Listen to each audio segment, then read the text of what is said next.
When we begin to normalize, the signal will be that things are more normal. Well, if we get a rate move, now, does that have any kind of negative impact on the economy that you are concerned about?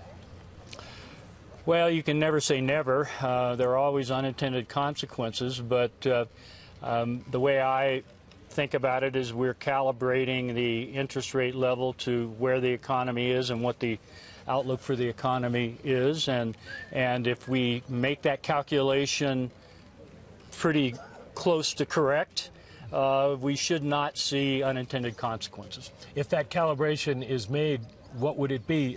Would 25 basis points be appropriate for an economy like this, or should you really be higher but you're constrained by what you can do? I think we start with 25 basis points. I think that's pretty obvious, and the committee has communicated several times that the expectation is the path of interest rate rises going forward would be very gradual. Well, the markets seem to have a different view of the path. Why haven't they come together? Well, there are some technical factors at work. We communicate our sense of the path through the summary of economic projections that comes out every quarter, and the question we're answering is, assuming appropriate monetary policy, what should be the path? That's sort of a circular kind of assumption in a way. And the markets are weighing the probabilities of an interest rate rise at one time or another, and in effect placing their bets on the probabilities. It's not surprising that those are different. I think most recent data I saw was about a 50% probability, so it's 50-50 around the next meeting. That seems to me to be, given the current circumstances, a reasonable assessment of the situation.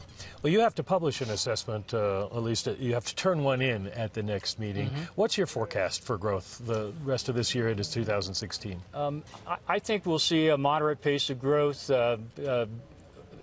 The second quarter, we saw actually, the most recent estimate was 3.7%, and that's a rather strong rebound from the weak first quarter. I expect the third quarter to be less than that, therefore a slowing relative to the second quarter. I look over the year, I think the run rate, so to speak, is probably between 2.5% and 3%, something in that range. I think that's a reasonable rate of growth for this year. Last question, about 30 seconds. If you decide not to raise rates in September, would you vote to put October press conference in place to give yourself the optionality in the future? Well, that's the chair's decision. I think a press conference can be called on relatively short notice. You'll show up, won't you? I'll be there. Yeah, but if I'm called, I probably know why they're calling. That's the question. So I think October is a live meeting. It's in play. The difference being simply a scheduled press conference versus one that's called. Clearly, I think we want, at the timing of liftoff, to have the chair to have the opportunity to explain the committee's views and to really give some context to the decision.